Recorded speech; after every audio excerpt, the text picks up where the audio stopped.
Leşimize devam hürmetli vatandaş bugün çislağa 2023 yıl 2. ayının 25. günü. Hazırda etkandı 26. günü devasınız buluyordu.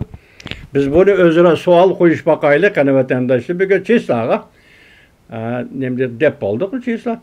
2. ayının 25. günü heptige şembe. Mundaq vatandaş hazır kişiler köydünler. Vende şehirman nemi dedi, kural seçpemekçi bulup oturdu o gün. Hazır çünkü hükümet oturuğa çıkıp nemi dedi, tinçlik kelişimi imzalaşak, tinçlik söhbeti, teşebbüslerimi o iş kımadılar. Bu tarafta kural seçpemekçi, ayada tinçlik çandırıp koyduk o vatandaşım. Çünkü Kom Partiyası bekle çandırıp koyduk, halkara cemiyet körü oturdu bu mahiyet öyle vasıtı ne? Vasıtı nime mahiyet nime okşaş birdekli bop kaldık çünkü Kom Partiyası'ga. Endi sizlerge menin koyduğum sualım muhakeme şekilde nimeden? Rusya Federasyası'nın prezidenti Vladimir Putin Cumhur'un reisi Xi Jinping'i Moskova'nı ziyaret kılışkı teklif kıldı. Tünügünden bir sözle vatamiz. Dastlabki vaqtlarda biz mush to'g'rida to'xtalganda Moskvaga kelib reis Xi Jinping nima ish qiladi degan savolga qarata Ukraina masalasini so'zlashishi mumkin yoki Rossiyaga harbiy qurol yarog' yordam berishi so'zlashishi mumkin deydigan xabarlar kelgan edi. Biz sizlarga shunday yetkazgan edik vatandoshlar. Endi hozir reis Xi Jinping Moskova'nı çokum ziyaret kıldı. Çünkü bu Prezident Vladimir Putin'nin teklifi. Sözleşip bulungan, bektilip bulungan ziyarettir. Çokum bardı Moskova'ga. Hoş burungu haberlerde nimi deyilgen, Ukrayna'nın uruşu meselesi sözlünüdü, muhakeme kılındı. Büge kıymete kalmadı o. Tüküdü o. Mesela Rusya'nın bak, mesela Cumhur'un otur koygan 12 maddelik teşebbüsü, biz silah sözümü de 12 maddelik teşebbüsü, kurak gep vatandaşlar. O vakitini silahını israf kılıştan ait diye konumda. Teşebbüsü birinci hop Rusya kollamadı, ikinci hop Ukrayna kollamadı. Bu tüküdük o. Sen tak Moskova'ya barmay durup, Prezident Vladimir Putin bile Ukrayna meselesi doğru sözleşmeyi durup, bu senin teşebbüsün oturuğa çıktı. Hazır halkara cemiyet ret kılındı. Hazır Prezident Joe Biden'ın pozisyasını ifade bildirişini sizlerge tapşırdık. Bunundan avval Amerika Koşmuş Ştatları Devlet İşler Katibi Antony Blinken'ın iki katım salahiyetin yok. Rusya ve Ukrayna'nı yaraştırışta salahiyetin yok. Demek hazır senin 12 maddelik teklifini tükeçti. Moskova'ya börüp Prezident Vladimir Putin bilen söhbetleşediğin Ukrayna uruş meselesinin imkaniyeti kalmadı. Bunun orun kalmadı. Hoş, ondaqda Moskova'ya berip Prezident Vladimir Putin bilen sözleşediğin sen eş kılgan kandak mavzu var?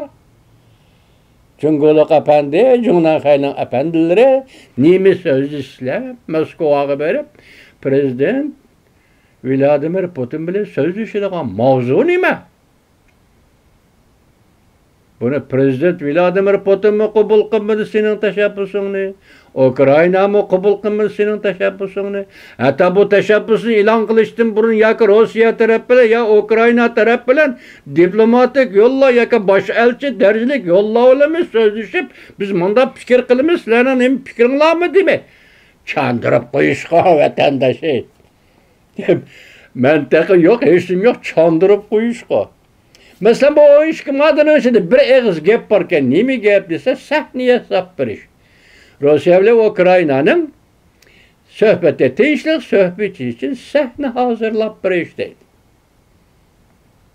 Şununla tünügüllerden muhbirlarını kütüveli şeyhine bayanatçı Wang Hongben koyulgan sual nime dese sahne hazırlap bir iş dediğinler Ukrayna bilen Rusya Federasyası'nın uruş to'xtatish tegish yol bilen hal qilish meselesi bo'yicha agar sahne kerak bo'lsa Cumhur hükümeti sizlar sahneyi hesap verelimsizlar deb savol qo'ydi bir muxbir.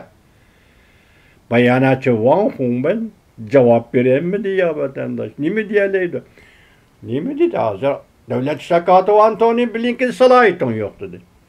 Prezident Joe Biden'di namuvafık senin riyasetçilik kılışın muvafık emez dedi. Endi neme kaldı, eşleme kalmadı. Şuna ben sual koyay dedi, muhakeme. Fakat bir cümle sual, Moskva'ya berip, Cüngnen Prezident Vladimir Putin bilen qaysı mavzu üstüde söhbetleşsiz. Endi bu yerda yana bir gayri işva vatandaş anlap koyun ha. Bu da belge vademle çok konuşqaşırman. Mana qarab turun. Nibutu yani cahan sahnesiga chiqdi. Ma cümle emasmi? Nibutu Tiaoyu. Rossiya bilan Jungo o'tirisi Manju xandalligi davrida imzolangan shartnoma. Xitoycha Nibutu Tiaoyu deyiladi. Hozir bu mavzu qanday qo'yilibdi desanglar, Nibutu. Tunugin bir so'z degan edim, bugun yana so'z deyapman. Nibutu yani cahan sahnesiga chiqdi. Xi Jinping Prezident Vladimir Putin'den Jungo'nun qo'ldan ketgan yerlarini qaytarib berishni talab qilishi kerak. Ko'rdingizmi buyruqlar? Tayvan Xitoylar da'vatini juma vatandosh. Demokrat da'vatgan Tayvan Xitoylari da'vatini shu vatanparvarlik masalasida demokratlar bilan musabbitlar o'tirsiz. Vatan degan jumlada hech qanday farq yo'q vatandosh. Hech qanday farq yo'q. Masalan, musabbitlar xalqning zaminini mening desa, xalqning territoriyasi, davlatini mening edi desa, amaliyotda demokratlar buning tarixiy kelishini, mantiqiy kelishni ayirib chiqib, bu sening zamining yoki sening zamining emas deyish kerak edi. Hozir Tayvan demokratik davlat, demokratik davlatda bir Tayvanlik Xitoyning yozgan maqolasi mana shu.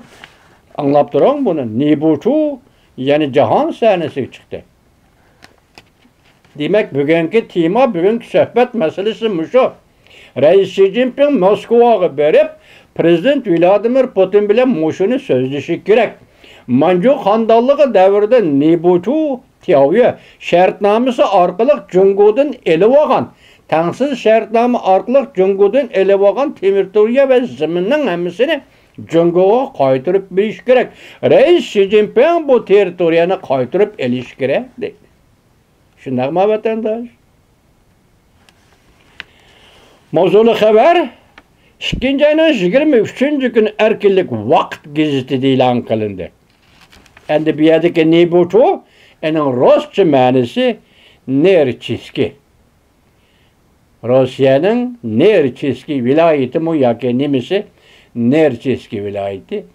Endi bu shartnoma Xitoy tilida Nibutu Tiaoyu. Endi bu bizdan Uyg'ur tilida Nerchiski shartnomasi.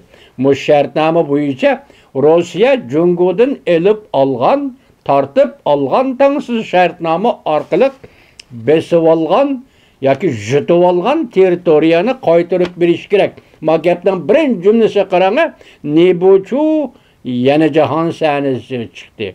Nerchiski yana jahon sahnasiga chiqdi. Demak, bugun tunugin sahnaga chiqdi. Xo'sh. Men Tayvanlik bu Abdurga bu yozuvchi ismini bilmabdi, Tayvanlik Abdur yozdi debdi. Shunday savol qo'yayki, bugun mushu kunda, mushu ay, mushu kunda Rais Xi Jinping Moskvaga berib, Prezident Vladimir Putin bilan suhbatlashadigan mavzu Nibutu Tiaoyu, ya'ni Nerchiski shartnomasi bo'yicha Rossiya Jungodan tangsiz shartnoma asosida tartib olgan zaminlarni qaytarib olish. Rais Xi Jinping bu zaminlarni qaytarib olish kerak. Chunki bu yerda deyildi, boshda mavzuda Nibutu shartnomasi yoki Nibutu yana jahon sahnasiga chiqdi. Ya'ni rus tilidagi Nerchiski yana jahon sahnasiga chiqdi. Xo'sh. Tayvanlik Abdur, demokratik davlatning Abduri yozuvchi tarixni yoki shartnomalarni talab qiluvchi shartnoma bo'yicha zaminni qaytarib olish, territoriyani qaytarib olishni tilga olgan Tayvanlik apandi Bugünkü kunde Kreml sarayida Moskovada Cumhur'un reis Xi Jinping bilen Rusya Federasyası'nın prezidenti Vladimir Putin ötküzüdüğün söhbet ne bu akıcıranlı ne bu çu şartnaması tiyaviyesi mu nerçeski şartnaması mu nime? Siz şu dediniz. Bugün cahan sahnesi çıktı dediniz. Moskova şartnaması cahan sahnesiga çıkmamdıkın ha? 1945 yıl 2. ayının 14. günü. Rus-Xitay o'rtasida imzolangan şartnama tünügün.